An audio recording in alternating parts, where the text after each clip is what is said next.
Support Name Explain on Patreon for ad-free videos, exclusive podcasts and blog posts, and to help choose what names get explained. Click the link in the description.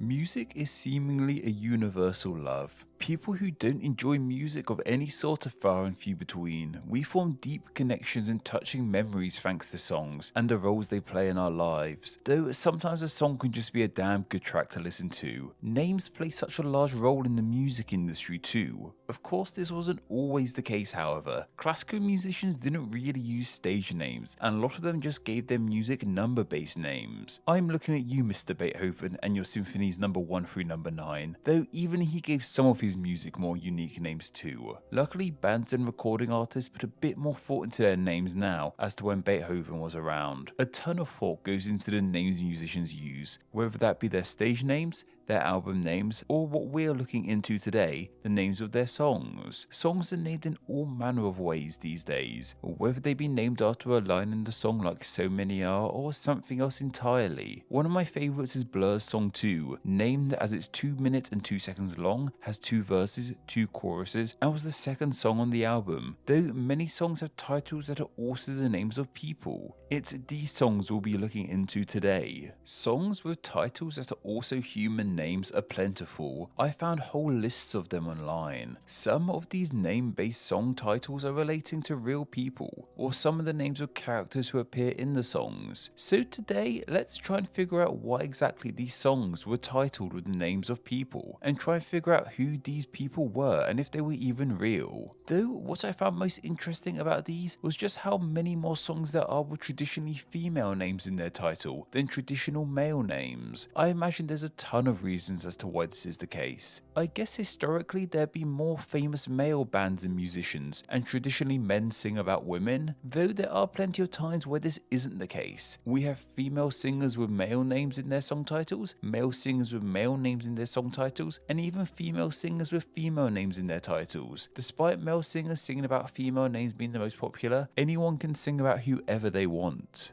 Take Dolly Parton an example. One of her most famous songs revolves around a woman, and in turn is named after that woman, Jolene. In the lyrics of the song, Jolene is portrayed as a beautiful redhead. This concerns Parton as she fears that her man will run away with this Jolene. It seems in actuality there were 2 real women who inspired Dolly Parton. First off, there was a red-headed bank clerk who Dolly and her husband talked to once. Dolly noticed that this woman was flirting with her husband. This prompted her to write a song about a beautiful woman running off with her man. We don't know if this bank worker was actually called Jolene, however. What we do know though is that later on, while signing autographs after a show, a young red-headed girl asked Parton for a signature. Parton told this girl that she was the prettiest little thing she ever saw, and asked the girl what her name was. The young girl of course responded with Jolene. Dolly Parton was so enamored with this pretty young girl that she used her name in conjunction with the song she was writing about a woman who was going to steal her man.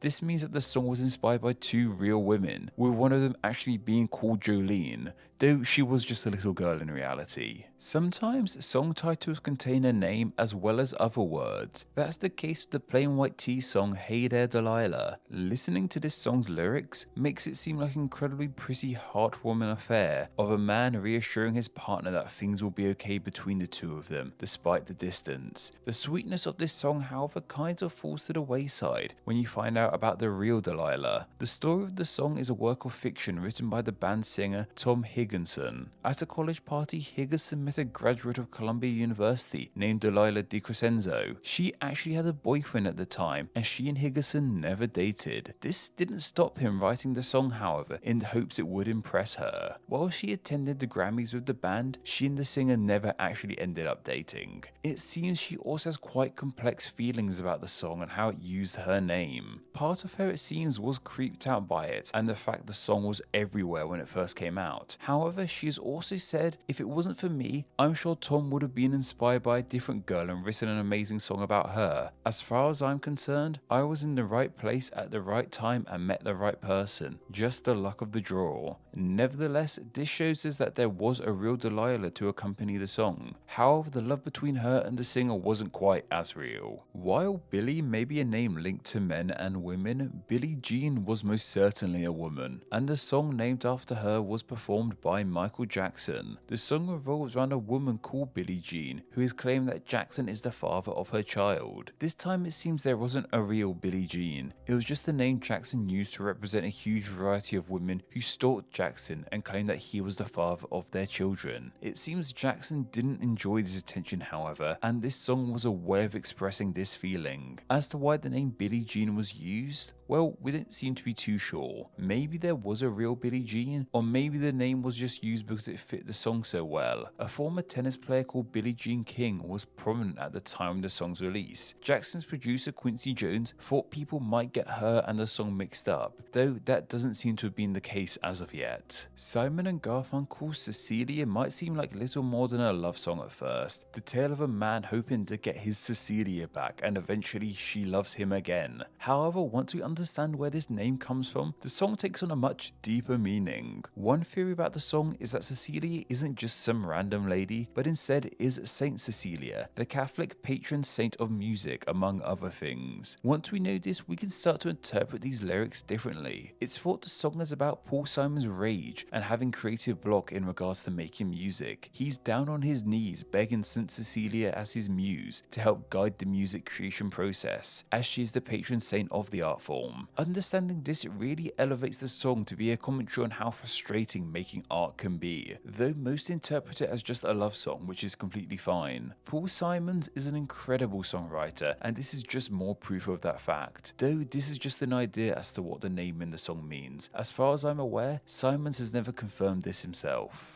Dexy's Midnight Runner's most beloved song is undoubtedly Come On Eileen, which is understandable as it's an incredible song. From what I could gather, there is a real Eileen that the song was written about. Also, things get a little steamy with this one, so press forward if that upsets you. Also, as things get saucy, there's a chance that YouTube might demonetize this video, which is super annoying. If you want to help support Name Explain when YouTube doesn't, please do consider supporting on Patreon. $1 a month helps out in a huge way and gets you ad-free videos among many other things. Hey, even if they don't demonetize this video, consider supporting, as it helps tremendously.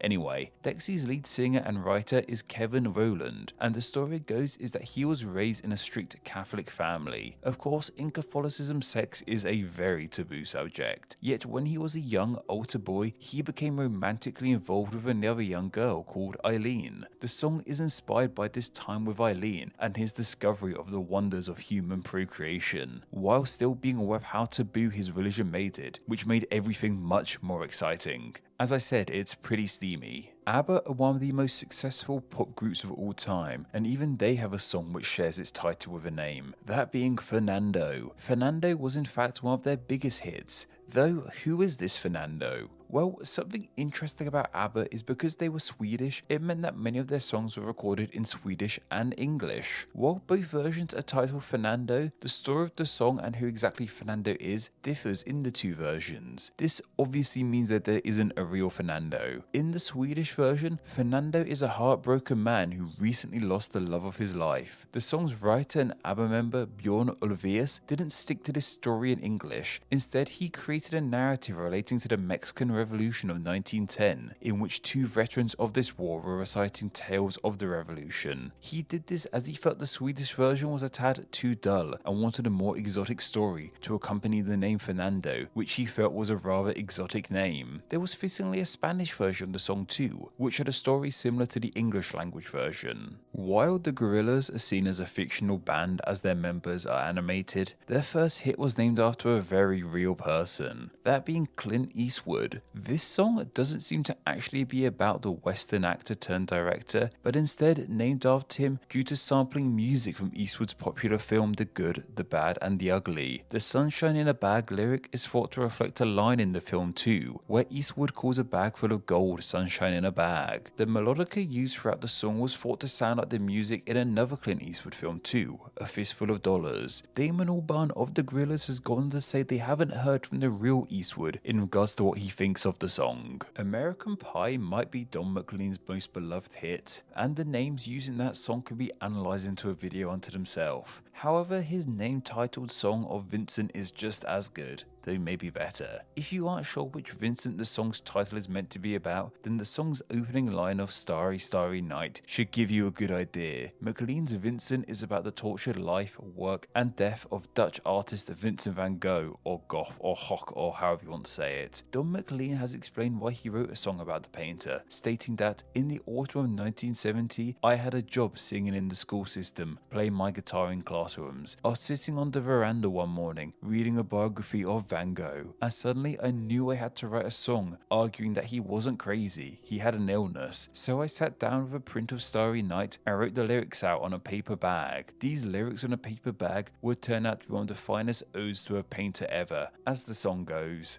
I could have told you, Vincent, this world was never meant for one as beautiful as you. Not all name-inspired songs are written about famous people or women men lust after, however. Lily Allen's song Alfie is about her own brother, who of course is named Alfie. This is pretty easy to understand as the song is all about the titular Alfie being her no-good little brother. What's great about this song, however, is that Alfie Allen actually did sort his life out as his sister instructed him to in song form. If the name Alfie Allen rings a bell to you, it's because he portrayed Theon Greyjoy in Game of Thrones. Not too shabby at all, Alfie. And finally, we have perhaps the most well-known song with a name as its title, and that's because it was written and performed by the most famous band in human history. I'm of course talking about the Beatles and their classic Eleanor Rigby. This song came out in the midst of the Beatles veering away from lovey-dovey pop songs and experimenting more with their lyrics. Many have wondered who exactly the real Eleanor Rigby was. It seems, however, there was no real Rigby. Paul McCartney has said it was a character and a name he made up. Originally he used the name Daisy Hawkins, but changed the first name to Eleanor after actress Eleanor Brown, who was in their film Help, and used the surname Rigby after spotting it on a storefront in Bristol. What's incredible about this, however, is that in a cemetery in Liverpool is a grave for an Eleanor Rigby who died in 1939. It was at a church fete by this cemetery where Lennon and McCartney actually first met too. Paul has said the grave has nothing to do with the song, but could there have been a subliminal connection, or was it just a big coincidence? It's probably the latter, but fascinating nonetheless. There was a real Eleanor Rigby, even if Paul McCartney didn't realise it when he wrote the song. That's just 10 songs with titles as her names, but please let me know of any others I didn't mention down below. I'd really love to hear some. If you know me well enough, you'll know I adore Bowie, so why didn't I cover any of his name-titled songs? His use of names was prolific throughout his career, from Ziggy Stardust, Major Tom, and Aladdin Sane. I didn't cover any here, as they really could have a video unto themselves. Also, if there's any chance that, like myself, all these songs I've just mentioned are now stuck in your head, then I'm sure you'll be pleased to know I've created a playlist of these 10 songs that will be linked down below, which you can listen to right now.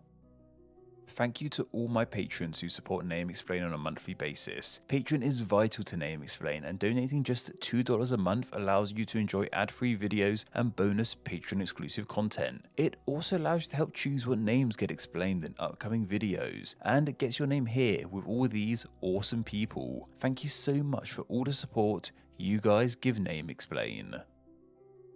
Thank you so much for reaching the end of the video. Check out another video and subscribe to stay in the loop on all things Name Explain. You can find me on Twitter, I'm at NameExplainYT. On Instagram, I'm also NameExplainYT. And on Facebook, just search Name Explain. Anyway, I hope you enjoyed this video, and once again, thank you all so much.